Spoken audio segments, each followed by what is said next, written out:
content over everything. You can't let the other person say, I'm sorry, I have an recognise him as a agenda. Muslim. I'm sorry about that. Yeah. But brother, listen all the time. May Allah subhanahu wa ta'ala guide you to Islam. Assalamu alaikum wa rahmatullahi wa barakatuh. I don't think it's because you're racist I didn't say salam to you, innit? Because I said salam to my uncle here, and I said salam to my big brother here. You get me? Listen, I understand the things, so everything. You see that? You see, that's what I like, you know? Understanding, fam. I like it. you have to define, you can't walk into a person's chosen battlefield. You can't have them choose a battlefield and you walk into it. And I think that it'll be a problem having that kind of discussion with anybody in here. So I don't even know if I heard that you all got into it with them. I don't know. I find those discussions unproductive. There was a discussion I was having earlier today which started off, it was so unproductive I kept laughing my head off at the guy. Yeah. I found it so pointless that I kept laughing till he left. I wanted him to go because I didn't know what to say to him. I couldn't have a serious conversation with him. At the same time, there are people here who are so committed to their agenda that they won't budge an inch. Yeah. You see, and I was worried because I heard on camera words like kill and murder were used on the part of one of the interlocutors in context, in a very, very reasonable context. And the other guy was saying to him, say that again, so it could be recorded more than once. You know, like, what did you say? What did you say almost? And I find that kind of is baiting a little bit. Yeah. And I don't know. I don't know. Yeah. See, people call it running, but I'd rather not entertain people like that. There's no point if you're standing in your box and I'm standing on mine, and there's no leeway, there's not even a chance for me to learn from you, or vice versa. Then there's nothing to benefit from such a conversation, except as a farce or some sort of demonstration of, you know. I was gonna say a phrase that I won't say, but it's man comparing sizes. That's what it is. Right. Willie waving. Yeah. Yeah, Willie waving. Yep. Well, I don't know. I value my time, and I choose carefully who to speak to. And I think that to speak to someone who you know will not move, they're very firmly convinced that what they believe is the only way, then there's nothing you can do. There's no point having that discussion. I think the clever argument that Jedi deployed, which was the sane argument, was to say, I'm not defending anything. Yeah. That is the best way to counter any sort of accusation. What do you think I'm defending? Yeah. I'm not defending anything. So what is your point? Yeah. And that conversation should have therefore ended inside 5 minutes. Yeah. It should have ended in 5. To be honest, I think we fanned the flames, the Muslims. Had it not, had we There was a shouty guy, I could have heard. Had we not sort of gathered around like the way we did, I'm sure that conversation would have been done and dusted in a lot shorter of a time than it was. But again, that's the thing, isn't it? There's always some of us who feel the need, and I've been there as well, feel the need to defend the indefensible. You don't have to. You know, you don't need to stand here and because a Muslim done something, be it bad or good, feel that, you know, there's something on the stake for you. You call it out. If they did something evil, then they did something evil. And if they did something, it sounds easy to say, but that's the standard. That's what we should all be aiming for. If someone does something or says something evil, yeah, regardless of what their status is in society, they need to be called out for it. Would you care to have a discussion? You wouldn't. See, I won't shy away from it. But is there, for example, in this topic of slavery, in regards to, I don't have no horse in the race of debating whether Christianity enslaved. Like that doesn't bother me. I'm not a Christian. I don't care. That's their in-house problem. Let them deal with it. But in terms of Islam and Muslims and their interaction with the African continent, whether Islam's been detrimental, whether there's been an Arab imperialism introduced amongst Africans, and that we've lapped it up because we've got low self-esteem. Those sort of conversations, yeah, we can. I would do my best to try and have an open, candid conversation about it, and say, and if I listen to the evidence and it sounds appalling, then call it for what it is.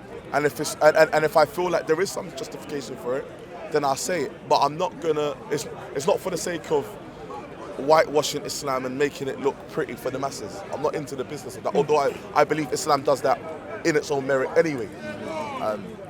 So yeah, man, I'm open to having that conversation. I think we started trying to have it in regards to at least the Salafi impacts on Africans and the Arab imperialism. Well, maybe he's been looking at our work, using it against. Look, truth is truth. I think if things have happened, and those things, he's talking to himself. Yeah, he does that all the time. That's not new. The first time I came here, he just come and started shouting for about 5 minutes. Hey, do you know, it's a joke, but this guy says Allah more than he ever says Jesus or anything, bro. And he's supposed to be a Christian, so it's jokes to me. He needs a mobile soapbox. A wheelie soapbox. A little segue. Like. Yeah, so he can move. Because he likes to move while he's doing it. Yeah, I mean, it's a situation where the world for a long time operated along the lines of some form of slavery or another. Yeah. And this is not to exculpate anyone. And what has happened is, with the Black Death in Europe, where 2/3 of the population died, slavery feudalism served them. That kind of, well, you see, you could call serfdom a form of slavery, but I don't like using that word. Yeah. And that's why I was saying to Shaka, the word slavery or the word slavery it covers too wide a set of contexts that we're calling slavery. What we understand, what the white man did to us in the early stage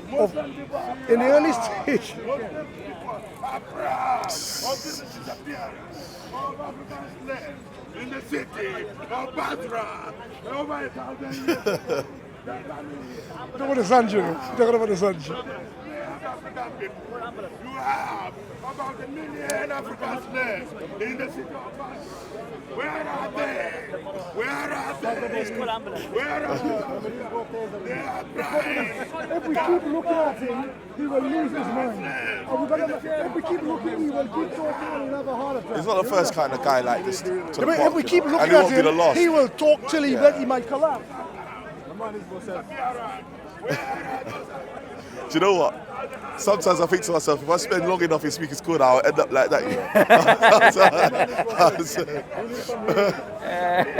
So what's the topic so far? So I don't know. Well, we got sidetracked by the entertainment behind. There's just no point in advice. It's like the brother in question, I never. Last week was the first time I've actually watched the full video of man, because I've never seen a conversation that he's been involved in. It's always been a shouting. I can't get anything from it. Like, you know what I'm saying? Like, whereas I watch things just so I can learn about things in it, but I generally can't learn about, you know what I'm saying? Things like from my man's conversations, innit? Because they're not conversations. Last week was the first time I've seen you have a conversation. You know what I'm saying? So I was watching it. It was interesting back and forth. I don't know how productive it was, but it was interesting. But my point of view is that if you want to learn, you should refer to the present moment. Once you go into the past is disputable, because the information we get are always either partial or outright lies to forward an agenda. But if you look at this present moment, you cannot really bullshit too much about it, because it's clear cut that we live under the heels of imperialisms. Not only United States, I would add Russia, China, and others, France as well. When the humanity as a whole, like we are living in this moment, are under the heels of imperialism, what is the question to ask? From my point of view, the question to ask is, how do we remove imperialism? It's impossible. in my point of view, it's impossible to remove imperialism. The world has always been run by forces at the top who have the money, who have the power, who have the mainstream media. So how can you fight these mega forces? Do you include feminism as part of imperialism? No, feminism is just part of the agenda of half of the world population who wants equal rights with men. That's all. There's nothing to do with So even if there was no imperialism, there would be sexism. Well, sexism is part of a power in relation to physical strength. You know, men physically are stronger and they take advantage of this physical strength to subdue somebody like women, old people, children, to get an advantage over them. So it's an economic issue. The enslavement of women is based on, strictly speaking, economics.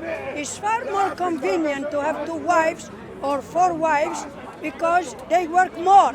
One wife cannot look after the goats, after the fields, and cook, you know. So this is the idea of the enslavement of women. So it antedates capitalism and imperialism. Feminism, sorry. Sorry?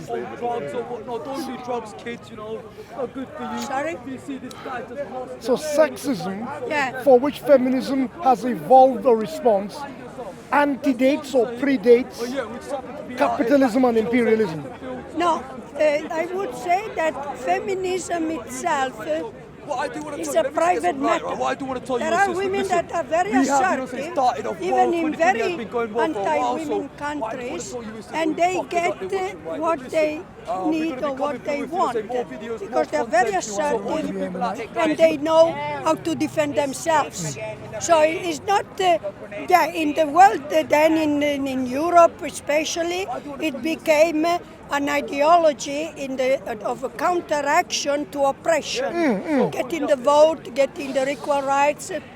But on humanity as humanity issue, there are women in very poor countries that are very assertive and they get their way in spite that the law is against As them. individuals. And the judges are all males and are against them. But as individuals, they get their way because they know how to speak, they know how to make a deal, and they manage to grasp as much as they can.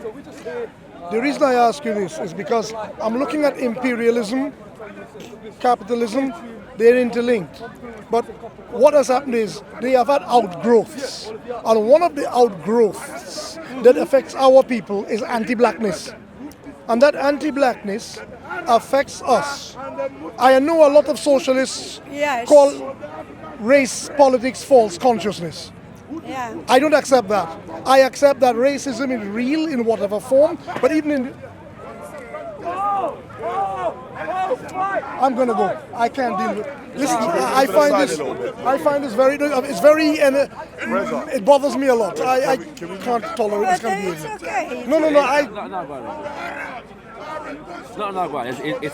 It's more about them back.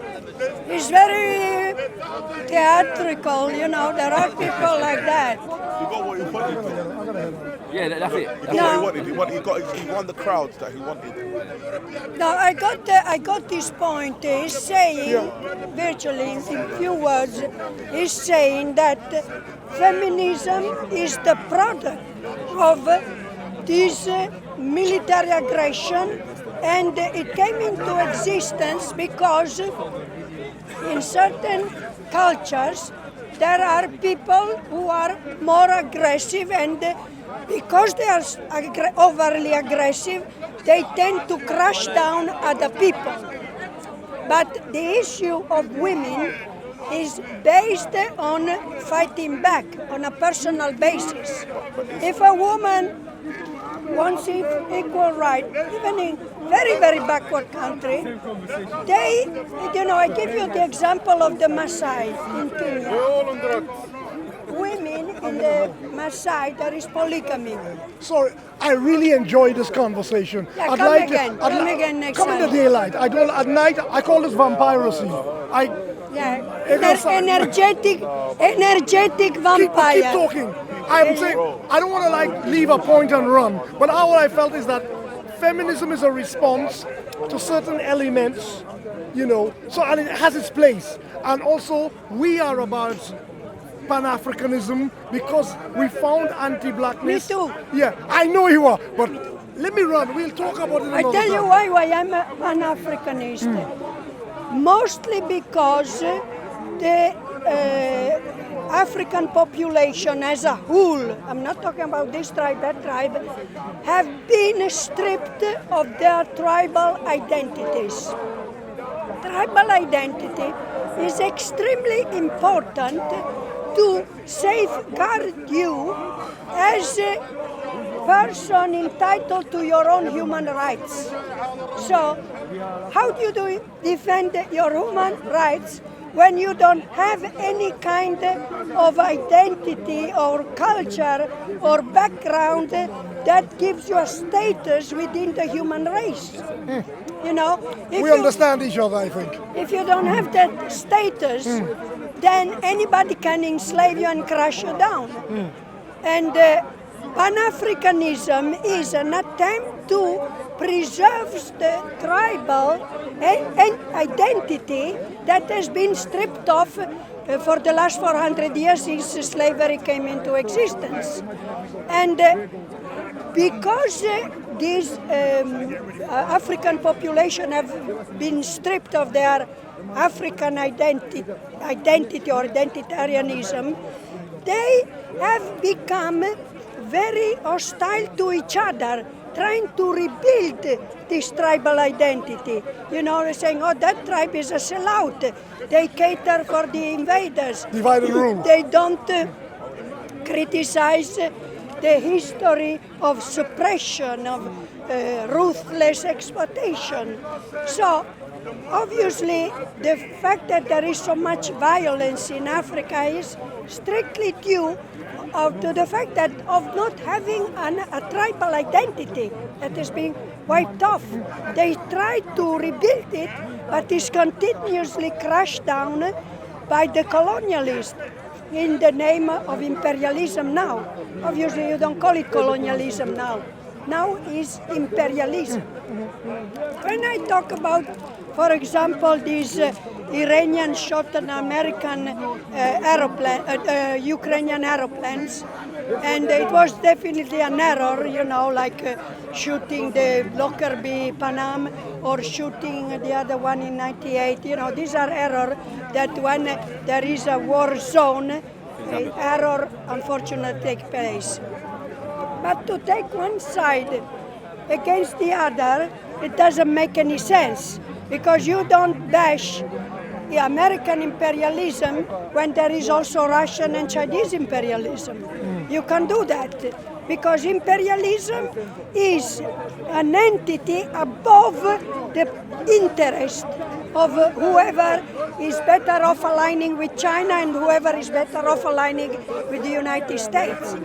To stay above the interest, you have to ask one question only: which is and what is the cause of weakness? You know, because imperialism exists because of weakness.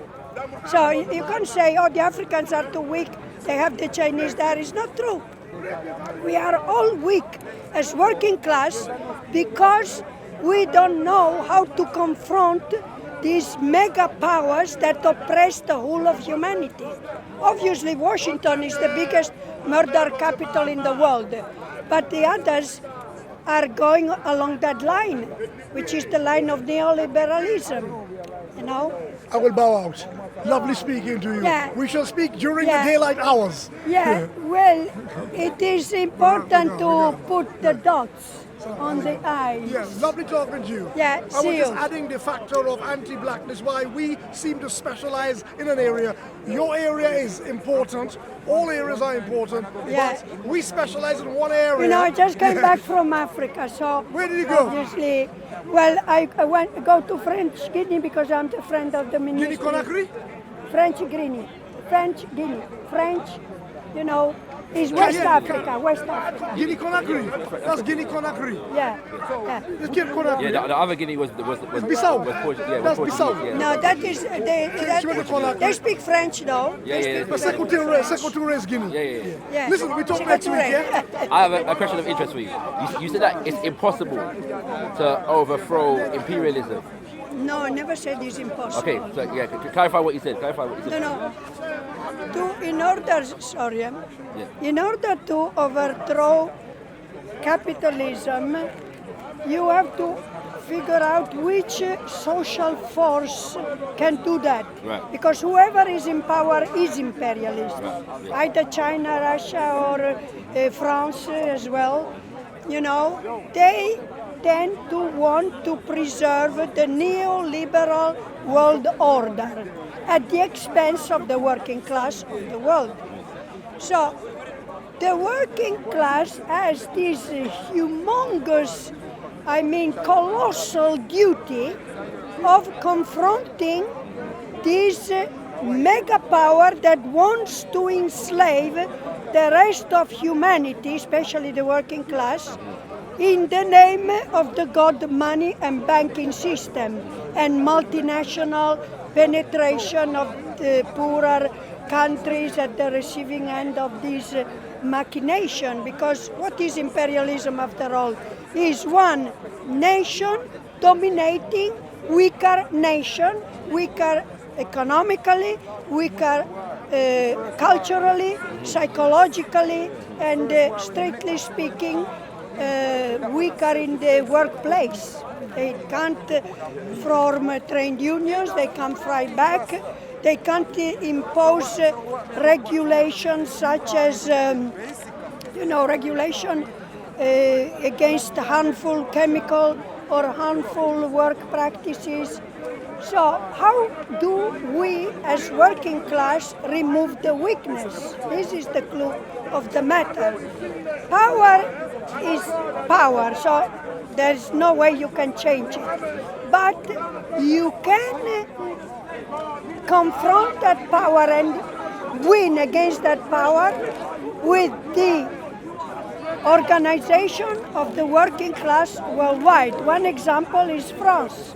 France is ahead of Europe, far ahead of the rest of Europe in science, in health service, social services, education, because the way the working class in France is organized is constant street presence and permanent revolution to get a share of the pie. That's all it is about. Okay.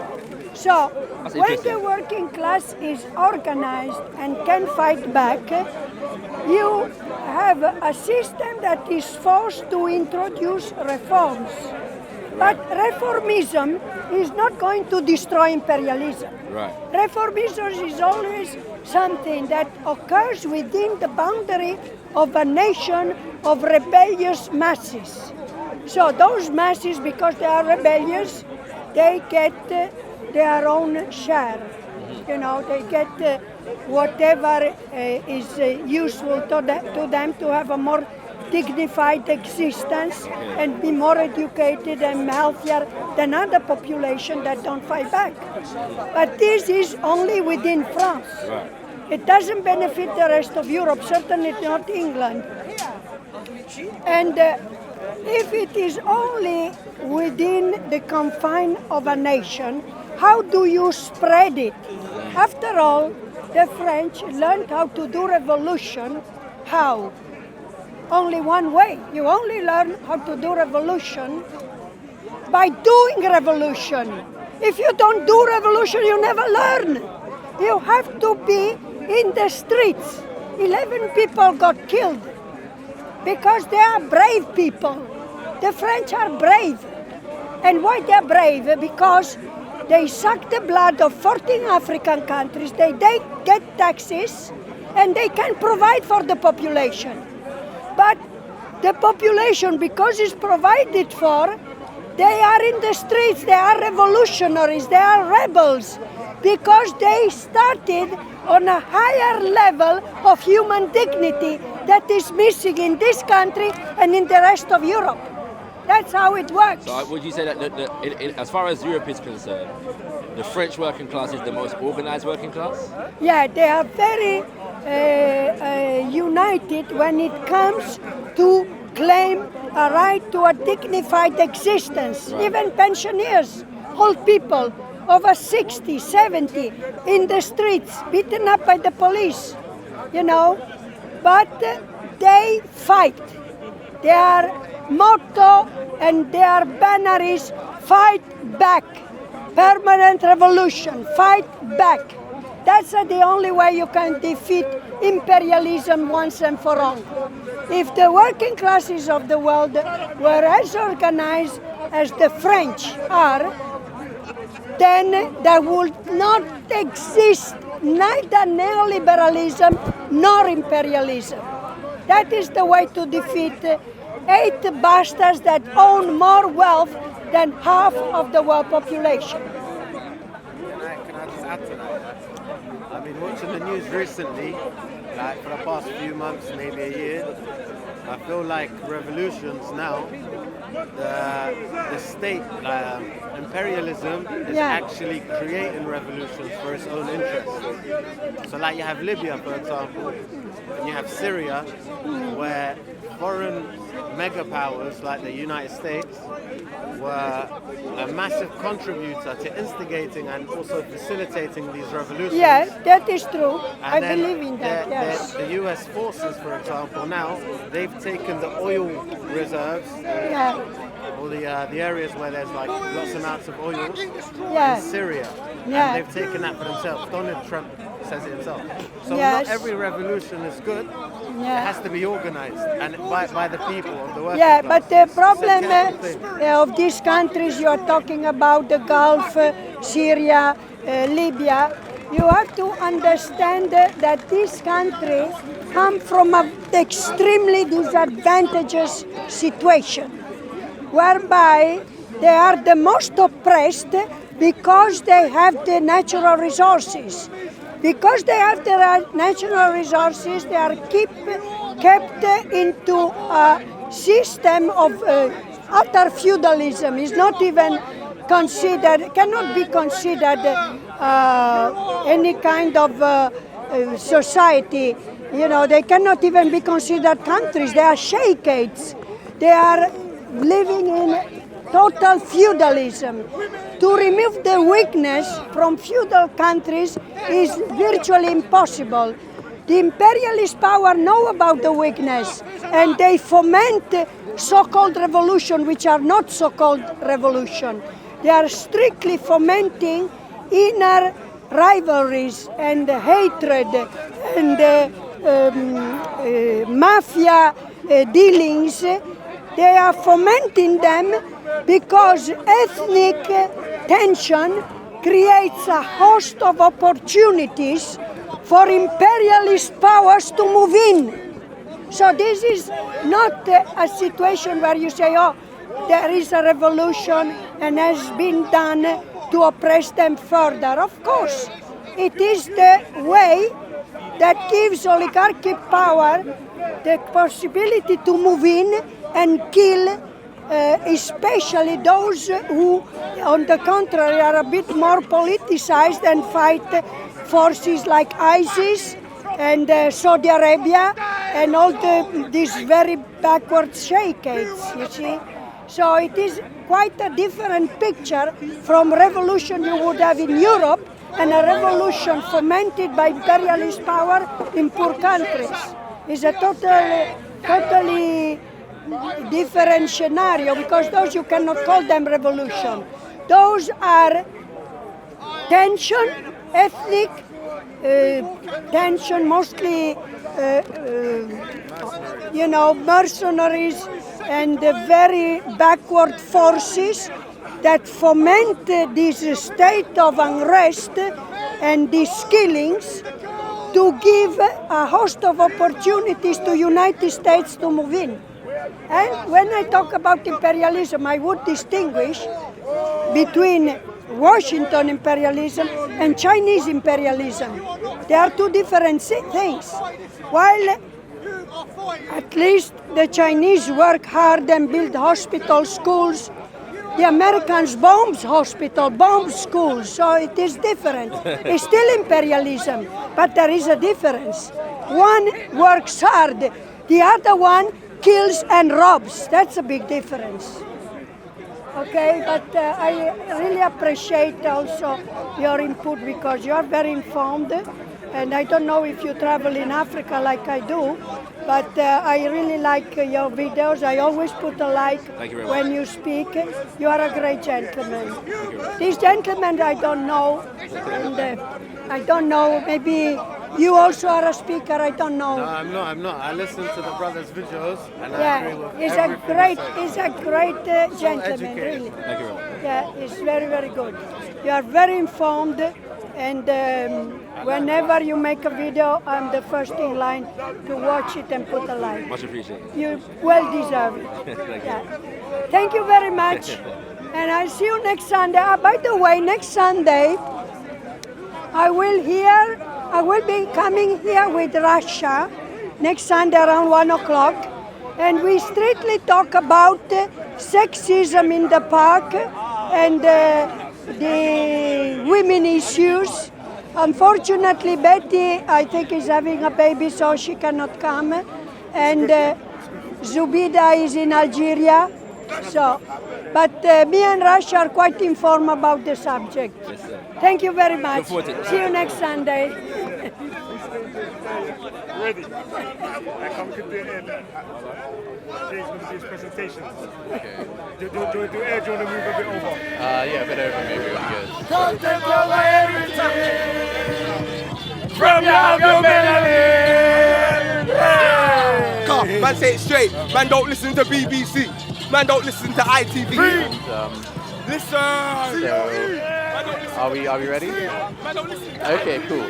So another one.